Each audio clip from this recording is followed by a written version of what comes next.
तो जी क्या कहेंगे, जिस तरह से बाबा बागेश्वर लगातार हिंदू राष्ट्र पर बयान दे रहे हैं और अभी अभी यात्रा भी उन्होंने निकाली है, हिंदू राष्ट्र बना के रहेंगे।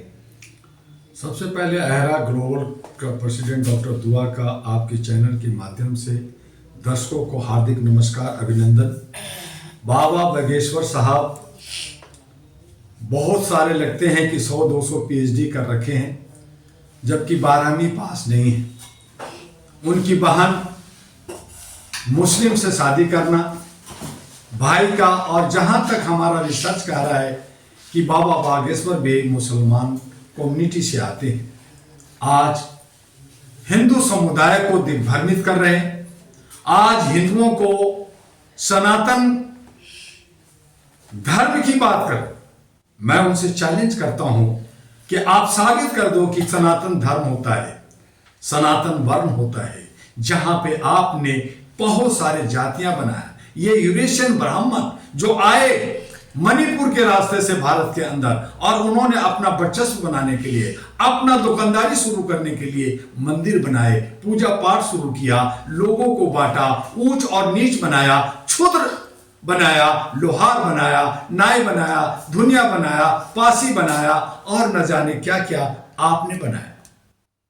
बनाने के बाद जब आपने देखा कि ये बहुत संख्यक 80, 85, 90% हो गए हैं, ये इकट्ठे होने लगे हैं, ये एजुकेटेड, सुरक्षित और शिक्षा लेने लगे हैं, जहां पे उनको शिक्षा नहीं मिलता था।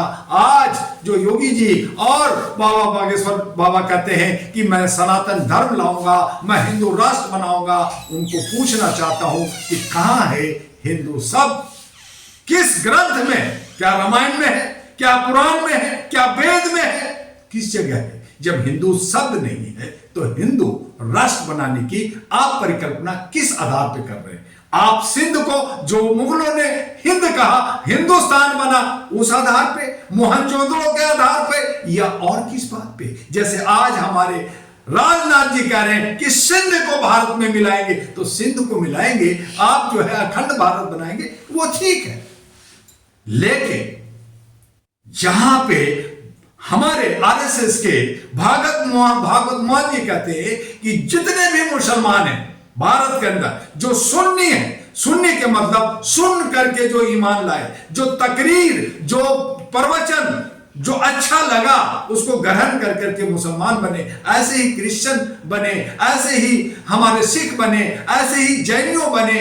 इनकी इतिहास कितना है, कितना जानते हैं बाबा बागेश्वर साहब? तो ये सब बने, और उसी को हमारे आरएसएस के महान पुरोधा जो आज भी मान रही है, आज सरकार चल रही है, उन्होंने कहा कि ये सब एक जीन के आदमी हैं, हम सब पहले आदिवासी थे, हम सब कंतुर लोग थे। हमारा आज हमारे आदरणीय माननीय सामान्य मोदी जी ने भी कहा कि हमारा भारत जंगल में था, ये जो है जादू टोना का साहब था, यहाँ डायनासोर था, यहाँ कुछ नहीं था। सभ्यता बदलते गई, हम बदलते चले गए, अब मुसलमान हो गए, अब हिंदू हो गए, अब पासी हो गए, अब नाय हो गए, अब चमार हो गए, अब दुसाद हो गए, अब जो है दुनिया हो गए।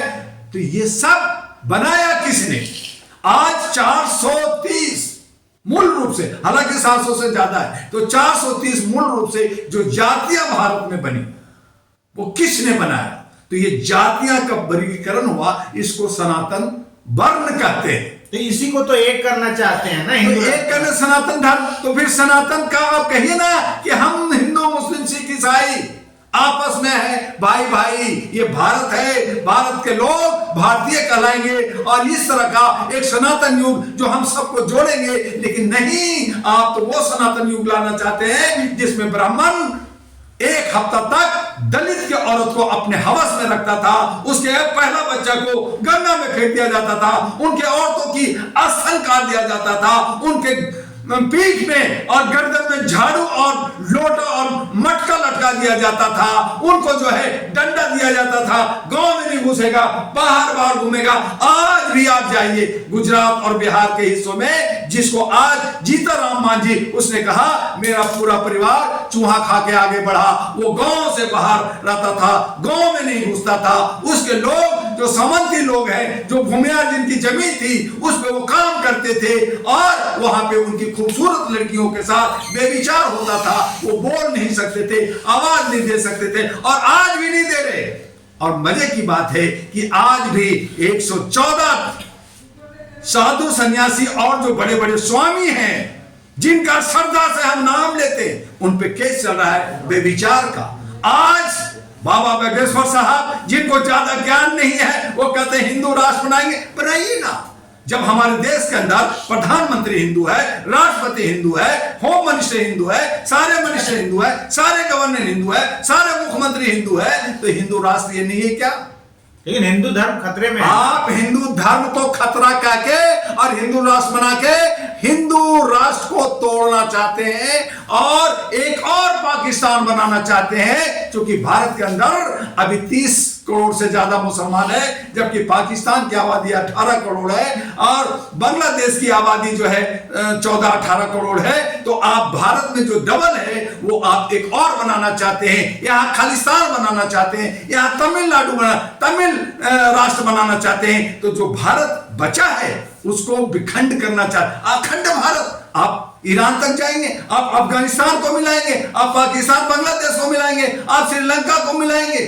किसको मिलाएंगे? आप में ताकत है जब आप भाईचारा नहीं ला सकते, जब आप, जैसे कि ओवैसी साहब ने कहा कि मुसलमान जो है गलत काम करता है, एक मदरसा नहीं बना सकता, एक स्कूल नहीं बना सकता, तो उसको जो है उसका कोई जात नहीं होता, उसको सजा मिलनी चाहिए। वो ठीक है, मैं उस बात को सहमत देता हूं कि जहां विघटन की काम करता है, जहां निगेटिव कोई काम करता है, चाहे वो किसी भी जात का, किसी भी धर्म का हो, उसका कोई धर्म नहीं होता, उस पर कानून होना चाहिए और कानून सख्त होना चाहिए।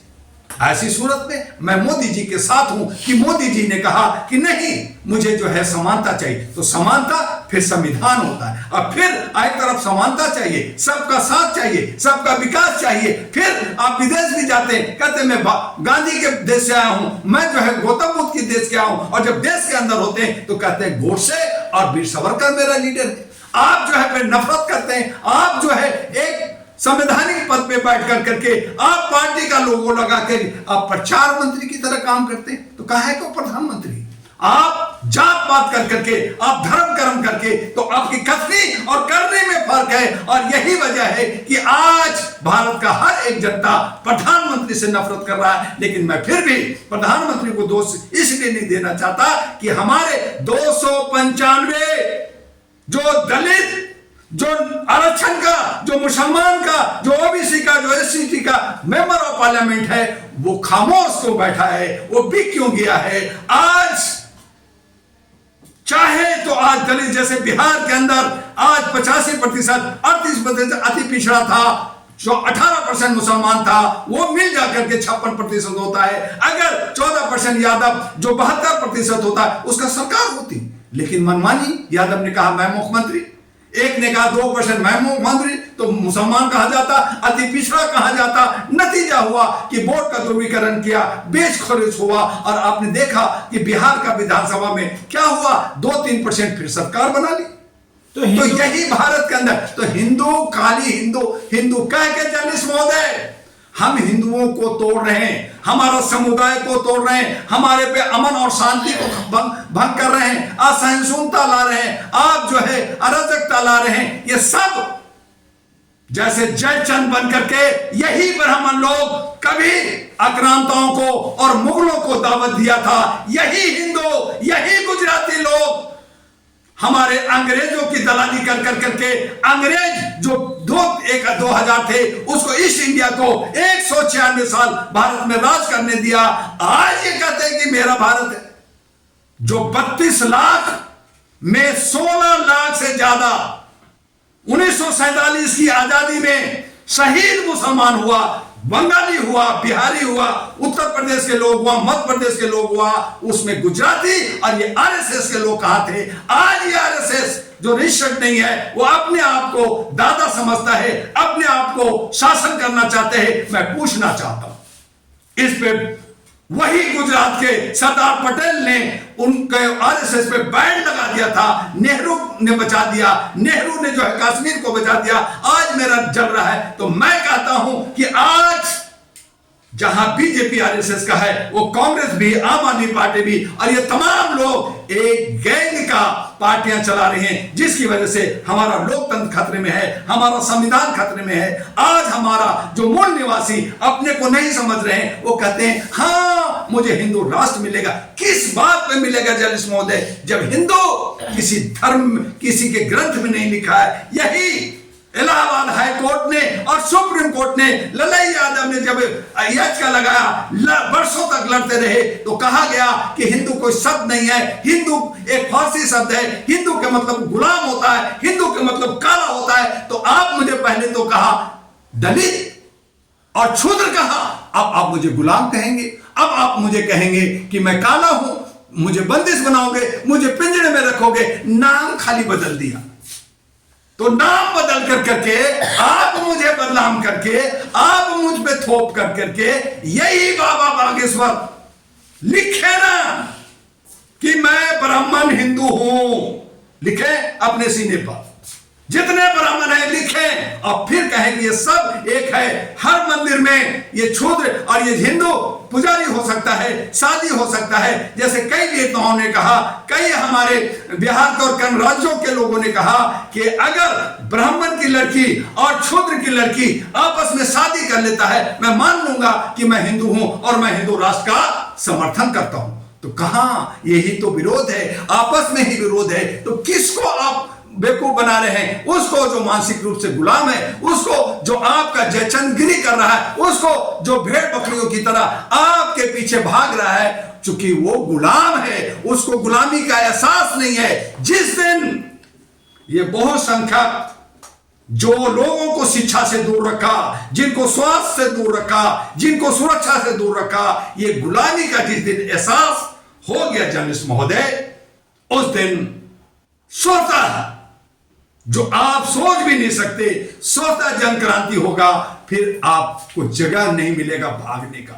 लेकिन ये जितने सेलिब्रिटी हैं, क्रिकेटर हैं, ये सब तो इनके साथ है ना, यात्रा में शामिल। देखिए सेलिब्रिटी, नाचने वाले, गाने वाले, कई बार जामा मस्जिद के इमाम ने कहा, सब ने कहा कि ये नाचने गाने वाले पैसा लेके नाचते गाते रहते, एक्टिंग करते रहते। उन्होंने कहा कि मैं तो एक्टर हूं। अरे नाचने वाले का, यही हमारे गांव में जब हम छोटे थे तो हम लौंडा लौंडिया नाचते थे, लड़के नाचते थे, लौंडा लौंडी, स्टेज बना के डांस होता था, उसमें पैसे फेंकते थे, कुछ लोगों को चावल दाल मिलता था, कई जगह पैसे नहीं होते थे। तो ये एक परिपाटी है। तो ये जो सेलिब्रिटी आज जो करोड़ों रुपए लाखों रुपए कमा रहे हैं, तो वो अपने कमर ठमकाने का, अपने डांस करने का, एक्टिंग करने का पैसा लेते। वो एक आर्टिस्ट है, तो पैसा लेके आए हैं, वो हीरो थोड़े होते। पैसा तो आज सारे लोग जो है आज जनता को भी ये नचनिया गवनिया बनाना चाहते हैं। इसीलिए हीरो हीरोइन, गाना पाना, इनको टिकट बनाते हैं। इनको क्या पता कि राजनीति का है। आज जो है मैं कहता हूं कि ठीक है, एक छोटी सी लड़की, 24 साल की लड़की मैथिली ठाकुर जीत गई है, जीतना भी चाहिए, लेकिन इनको क्या पता है राजनीति का।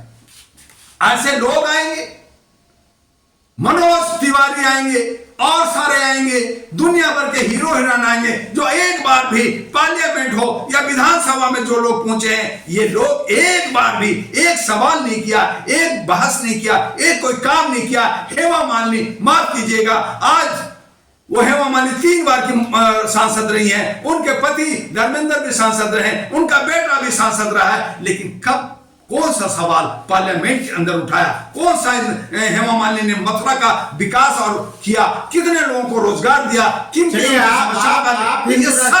आप हिंदू राष्ट्र के समर्थन में हैं कि नहीं? देखिए, सबसे पहले हिंदू परिभाषित होनी चाहिए जर्नलिज्म, शब्दों की परिभाषित होनी चाहिए।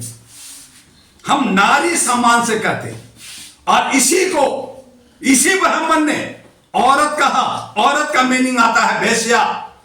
हम औरत नहीं कहना चाहते, आप औरत पे जोर देते हो, क्योंकि वेश्या है। बधू, जिसको जो है ले जाकर करके घरों में रखते थे, उसको बर बधू कहते हैं। आज हम बड़े शान से शादी ब्याह करते हैं, क्योंकि हम मीनिंग नहीं जानते, हम उसका अर्थ नहीं समझते, कब बना, कैसे बना और किस परिस्थिति में बना नहीं जानते। उसी तरह से आज हिंदू शब्द जो गुलाम है, जो काला है, जो कैदी होते हैं, उसके लिए हिंदू शब्द इस्तेमाल हुआ। आप वही हमें थोपना चाहते हैं, हम कैसे मान लें? इंटेलेक्चुअल नहीं मानेगा। पढ़ा लिखा नहीं मानेगा, आपके और लोग नहीं मानेगा, क्योंकि आप भी जो समंती लोग हैं, जो ब्राह्मण हैं, जो राजपूत हैं, जो कैस हैं, जो और बड़े समुदाय के लोग हैं, वो अपने को नहीं मानते, कहते मैं कैस हूं, मैं ब्राह्मण हूं, मैं राजपूत हूं, मैं भूमियार हूं, वो नहीं मानते, तो हम क्यों मानेंगे? तो किसको मना रहे हैं? उसको जिनको ज्ञान ही नहीं है तो मनाते रहिए। इसी तरह से ये रोटी सेक रहे हैं, यही सियासत का खेल है। इसी तरह की आवाज दे करके लोगों को ठग रहे हैं। ये जो है हरामखोरी है। जिस तरह से जब आपका संविधान का आचार संहिता लग जाता है तो आप कहते 10,000 लोग, आप संविधान लागू होता है, आपका आचार संहिता 6 को लगता है, 7 तारीख को औरतों के अकाउंट में पैसा भेजते हैं। तो ये सब घूसखोरी। अब भ्रष्टाचार नहीं है तो क्या है? आप भ्रष्टाचार खत्म कर रहे हैं या भ्रष्टाचार बढ़ा रहे? तो ये खेल खेल रहे हैं। तब डॉक्टर दुआ का कहना है कि संविधान की धज्जियां उड़ गई है, अब लोकतंत्र नहीं है।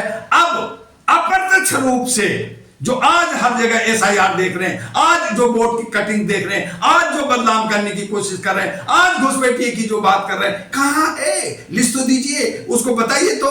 लेकिन कुछ नहीं, बस मेरी मर्जी, मैं वैसे ही करूंगा, मैंने व्यवस्था कर दिया, मैं व्यवस्था कर दिया और व्यवस्था कर दूंगा। और इस तरह से जब राज होता है तो इसी को कहते हैं तानाशाह, इसी को कहते हैं हिटलरगिरी, इसी को कहते हैं मनमर्जी।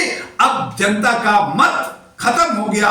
पहले ठपाठप होता था, अब दब हो रहा है। अब हमें जरूरत है कि खुल्ला मतों का हिसाब किताब हो, जनता का अधिकार मिले, लोकतंत्र बचे, तभी संविधान बचेगा। नहीं तो संविधान की किताब लेके हम घूमते रहें, संविधान दिवस हम मनाते रहें, हम जश्न मनाते रहें, कुछ नहीं होगा जब तक सिस्टम नहीं बदलेगा, इलेक्शन कमीशन का पॉलिटिकल अमेंडमेंट एक्ट नहीं आएगा, जब तक बाकी सारी समस्याओं का जो है एक व्यवस्था नहीं बनेगा। और ये तब व्यवस्था बनेगा जब 65 करोड़ हमारे युवा युवती जो भारत के हैं, उनको जानना होगा, समझना होगा और अपने हाथ में ये जितने भी कुकरमुत्ते टाइप के लोग हैं, जितने भी जो है दोगले लोग हैं, जितने जो अंग्रेज के औलाद हैं, जो अंग्रेज का से बढ़ करके ये जो जिस तरह से बेईमानी और शैतानी कर रहे हैं, इन सब को हटाना होगा, एक नया सवेरा लाना होगा। और वो नया सवेरा एक नया विकल्प के साथ, नया जन क्रांति के साथ, डॉक्टर दुआ के साथ खड़ा होगा।